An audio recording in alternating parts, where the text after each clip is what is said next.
Blessings, everyone, and welcome to Tarry until he comes homestead. Sister Marcel here. So we're gonna make some pizza. So first, I gotta grate some cheese, and this is a really cool kitchen gadget where it will grate the cheese for you.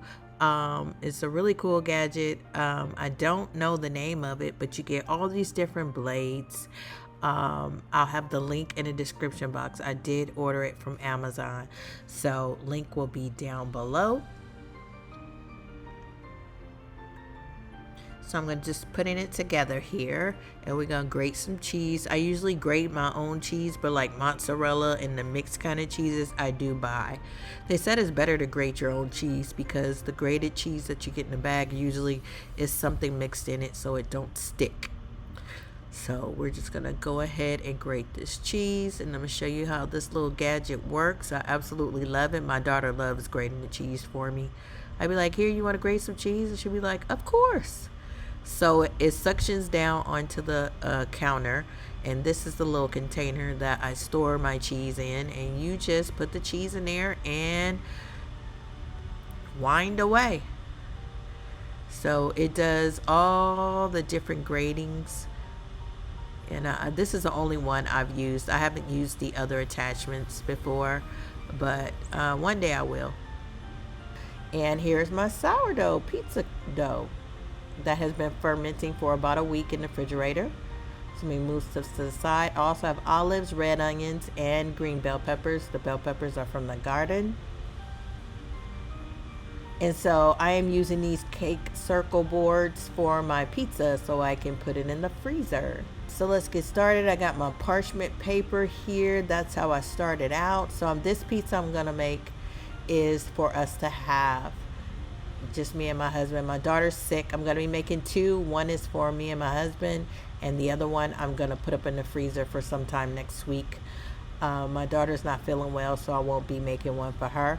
So I start out putting flour on the parchment paper. And here I am, open it up. Ooh, it's all bubbly. It is really ready to go. Like I said, it's been bulk fermenting for about a week. This will last in your refrigerator for about a week and a half. I think if I would have went another day, that probably would have busted open the lid. I will show you the other two because I made a total of 4 pizzas doughs, but I'm only using 2 in this video, and I'm going to bring the other 2 pizza doughs that are still in the refrigerator fermenting. They have not quite gotten that big, so I'll show that at the end. So I just put a little powder on my hands and just kind of, you start in the middle and work your way out and kind of stretch the dough out. And it's good for the dough to be at room temperature, not straight out the fridge, because it'll be a little tight to push it out. So once it gets a little room temperature, it's a little easier to smooth it out. So that's what I'm doing. You can kind of pull on it too to kind of stretch it a little bit. I like thin crust, so I make sure that it's pretty thin in the middle, and make sure I have a puffy crust. And if you have any bubbles, you don't pop. No bubbles, you just leave them alone. That's the whole point of the crust, right? Having that airiness. So let's open this sauce. And I really like this sauce. One day I'll make my own pizza sauce. So you kind of roll this to kind of perforate the dough so it won't make no big old bubbles when the dough cooks. And so I'm just gonna pour some of the sauce on here and roll it out. All right, we're gonna add the cheese.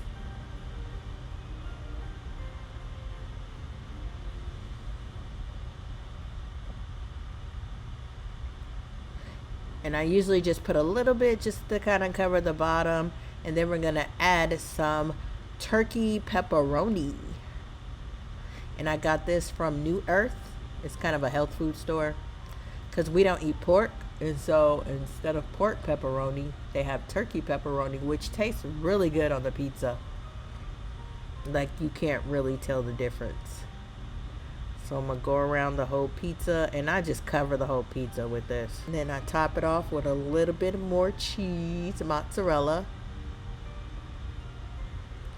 Now let's put on our toppings. So we got red onions, lots and lots of red onions.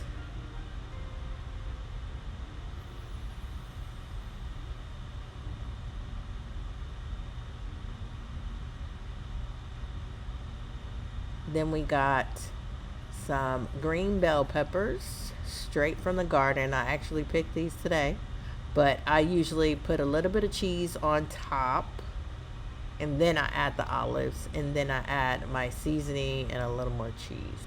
Added my seasoning. And this is a pizza seasoning from King Grater. Lots and lots of olives.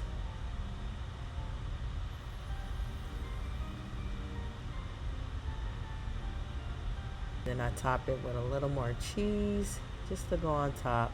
All right, now it's ready to go in the oven. So let me get my pizza peel here. I think that's what it's called, a pizza peel. That's what it's called, a pizza peel. So get my pizza peel, and I got this from Sourdough, and it comes with the pizza stone, the pizza peel, and the pizza cutter, which you'll see later in the video. So I already have it preheated to 510. There's the pizza stone, and then I'm just gonna slide this pizza right on top of there. And that's it. And then I'm going to put my timer on, and normally it takes about 15 minutes. If you want the bottom to be nice and crispy, about 15 minutes. Now we're gonna prepare the pizza for the freezer. So I have my little board here. So I'm gonna get the parchment paper, and I think I'm just gonna cut it to size.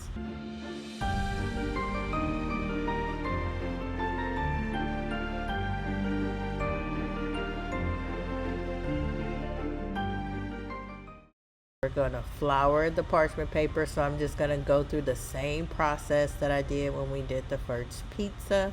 So here it is here. Ooh, it almost one more day and that would have popped the top right on off. And the yellow you see at the bottom of the container is olive oil, so it'll just slide out just like this. And it should slide out pretty clean. So we're gonna put a little flour on top because it can be a little sticky.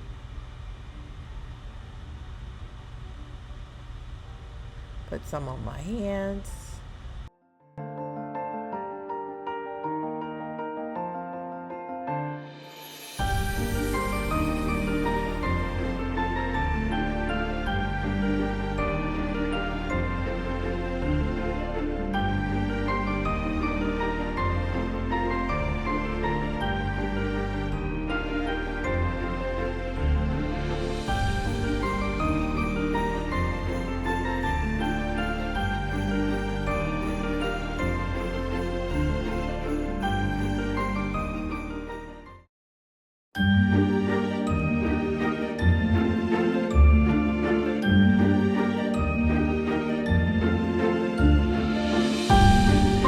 Brother Rail right there with the pizza cutter. He ready to go. He's ready to eat. So of course we're gonna cut it, and this is the pizza cutter from Sourdough, and I want you guys to hear when I cut this.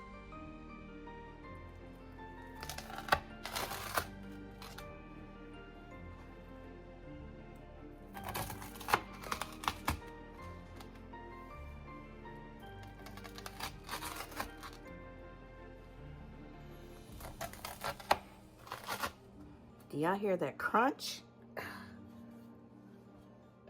So you know it is well done. It is super hot. I was going to try to pick up a piece, but it is super hot. And so normally what we do is transfer it to a wire rack because it gets a little soggy if it sits on this cutting board.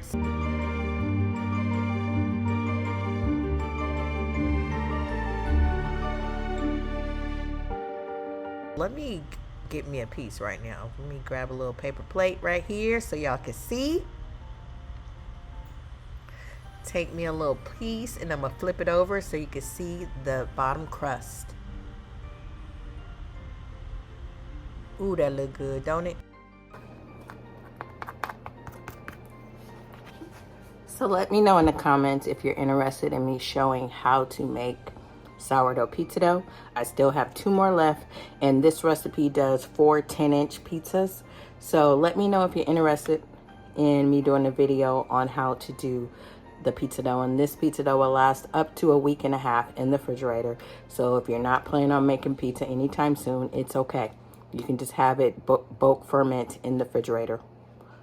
So thanks for watching. I'm going to go ahead and eat my pizza, and I'll see you guys next time. Shalom.